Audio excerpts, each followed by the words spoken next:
Hello friends, कैसे हैं आप सभी लोग? उम्मीद करता हूँ सभी लोग अच्छे होंगे और अच्छे से पढ़ रहे होंगे। आज हम इस वीडियो में प्रोग्राम सीरीज का सेकंड प्रोग्राम करने वाले हैं। इस प्रोग्राम में problems on increment and decrement operators करेंगे। चलिए स्टार्ट करते हैं। प्रॉब्लम्स फर्स्ट है, predict the output of the following programme. मुझे इस प्रोग्राम का आउटपुट प्रेडिक्ट करना है। चलिए स्टार्ट करते हैं हम। प्रोग्राम का एग्जीक्यूशन स्टार्ट होता है मेन फंक्शन से। तो सबसे पहले हमें मेन फंक्शन पर जाना है। तो मेन फंक्शन पे हम आ गए। मेन फंक्शन के जैसे हम इनसाइड जाएंगे टॉप टू बॉटम, तो सबसे पहले मुझे क्या मिलेगा? इसमें सम फंक्शन है, इसकी कॉलिंग की गई है, कॉलिंग हुई है। तो सम फंक्शन की कॉलिंग की गई है, तो यहाँ पर कॉलिंग करते ये हम कहाँ पहुँच जाएंगे? सम कैसा फंक्शन है? सब यूजर डिफाइंड फंक्शन है। तो हम डायरेक्ट कहाँ पहुँच जाएंगे? सम फंक्शन के पास पहुँच जाएंगे। फिर सम फंक्शन के इनसाइड देखेंगे। तो सम फंक्शन के इनसाइड जाएंगे टॉप टू बॉटम। तो यहाँ पर देखेंगे 4 वेरिएबल डिक्लेयर हैं, X, Y, C and Z. 4 variable जो डिक्लेयर हैं, उसमें 2 वेरिएबल्स की वैल्यू डिजाइन है 20, X is equal to and Y is equal to 10। And then next statement में एक्स वाई का एडिशन है एंड सी में स्टोर कराया गया है। ठीक है, तो C is equal to x plus Y. X की वैल्यू मेरे पास 20 है, तो हम 20 रखेंगे एंड प्लस 10 करेंगे। तो हमारे पास कितनी आ जाएगी वैल्यू? सी की वैल्यू आ जाएगी 30। ओके, सी की वैल्यू मेरे पास कितनी आ गई? 30। एडिशन ऑफ टू नंबर्स किसमें स्टोर कराया गया है? सी में। तो मैंने जब 2 नंबर्स का एडिशन कराया तो किसमें स्टोर होगा? सी में होगा। तो एक्स की वैल्यू 20 दी गई थी, वाई की वैल्यू 10 दी गई थी। दोनों को ऐड कराने पे मुझे क्या मिला? 30 मिला, जो कि सी में स्टोर हुआ है। तो उसके बाद क्या, जो सी में वैल्यू स्टोर हुई है, फिर उसके ऊपर मैंने इंक्रीमेंट ऑपरेटर यूज किया गया है। तो y sorry x is equal to pre increment operator use किया गया है। प्री इंक्रीमेंट ऑपरेटर क्या होते हैं? प्री इंक्रीमेंट ऑपरेटर सबसे पहले वैल्यू को क्या करते हैं? इंक्रीज करते हैं, देन यूज करते हैं। तो सबसे पहले हम इसमें क्या करेंगे? सी की वैल्यू को इंक्रीज करेंगे। तो सी की वैल्यू को इंक्रीज करने के लिए सी प्लस वन कितना इंक्रीज करती है? बाई वन, मतलब एक वैल्यू ही इंक्रीज करेगा। 30 है तो 31 हो जाएगा, 32 होगा तो 33 हो जाएगा, इस तरह। तो यहाँ पे सी की वैल्यू कितनी मेरे पास है? 31 है, तो प्लस वन हो जाएगा। सॉरी 30 है, 30। तो यहाँ पर 30 है तो 31 हो जाएगा। सी इज इक्वल टू 31 हो जाएगा। एंड फिर क्या होगा? फिर जब वैल्यू इंक्रीज हो जाएगी तब यूज होगी। And now X is equal to C हो जाएगा। वैल्यू यूज भी हो गई, तो यहाँ पर सी की वैल्यू कितनी है? 30, तो एक्स की वैल्यू कितनी हो जाएगी? 31 हो जाएगी। ठीक है। एंड देन मुझे नेक्स्ट स्टेटमेंट एग्जीक्यूट करना है, जिसका जो है y is equal to C plus plus. ये पोस्ट इंक्रीमेंट है, इसमें सबसे पहले वैल्यू को यूज किया जाएगा एंड देन इंक्रीमेंट, मतलब फिर इंक्रीज किया जाएगा। तो सबसे पहले वैल्यू को हम यूज करेंगे वाई इज इक्वल टू सी। तो यहाँ पर सी की वैल्यू क्या थी मेरे पास? सी की वैल्यू 31 थी, तो यहाँ पे वाई की वैल्यू आ जाएगी 31। एंड मैंने वैल्यू को यूज कर लिया। अब मुझे क्या करना है? इंक्रीज करना है। C is equal to C plus one. फिर C is equal to 31 plus one कितना हो जाएगा? 32 हो जाएगा। सी की वैल्यू क्या हो गई? 32 हो गई। चलिए अब नेक्स्ट स्टेटमेंट देखते हैं क्या है। नेक्स्ट स्टेटमेंट है z is equal to x plus y, equal to x plus y. इसमें हमें एक्स की वैल्यू क्या मिलेगी? एक्स की वैल्यू मेरे पास कितनी आई थी? 31 आई थी, तो मुझे एक्स की वैल्यू 31 देनी है। एंड वाई की वैल्यू कितनी मिली थी मेरे पास? वाई की वैल्यू भी 31 थी, तो वाई की वैल्यू भी 31 देनी है। यहाँ पर मुझे जेड की वैल्यू मिल जाएगी, z is equal to 31 plus 31। तो जेड इज इक्वल टू कितना हो जाएगा? 62।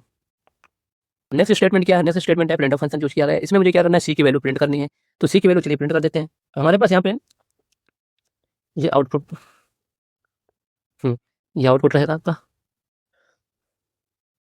ठीक है, यहाँ पर मुझे सी की वैल्यू प्रिंट करनी है, तो सी की वैल्यू कितनी आएगी? 32 आएगी। जैसे मैंने बताया था कि सी की वैल्यू 32 यूज होगी, ना 30 प्रिंट होगी ना 31 प्रिंट होगी।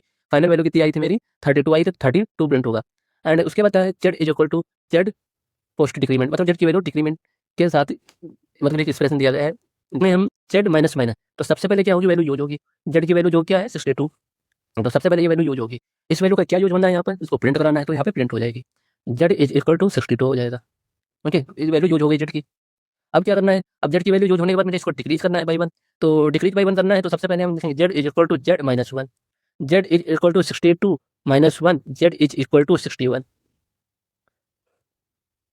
अब प्रोग्राम में नेक्स्ट स्टेटमेंट में कहीं भी अगर जेड की वैल्यू यूज होगी तो कितनी यूज होगी? 61 होगी, क्योंकि अब जेड की वैल्यू क्या हो चुकी है? ओवरराइट हो चुकी है। चलिए अब आगे का स्टेटमेंट देखते हैं। प्रिंट ऑफ फंक्शन, इसमें क्या जेड की वैल्यू प्रिंट करनी है फिर से। तो अब जेड की वैल्यू कितनी है मेरे पास? जेड की वैल्यू है 61। ठीक है, तो यहाँ पर कितनी वैल्यू प्रिंट हो जाएगी? जेड की वैल्यू 61 प्रिंट हो जाएगी। एक सेकंड,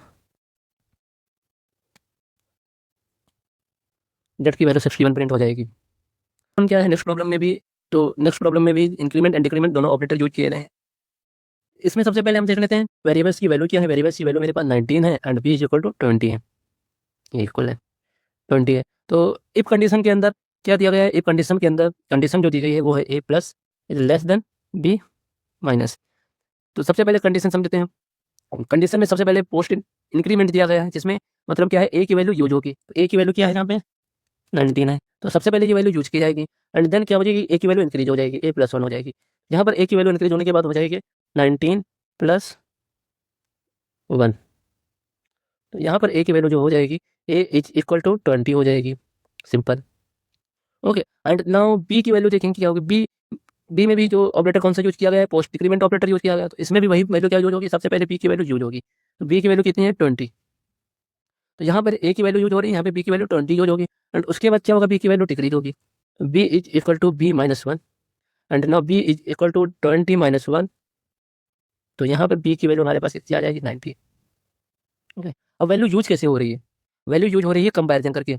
कंपैरिजन कैसे करना है, कंपैरिजन यहाँ पे हो रहा है ए इज लेस देन बी।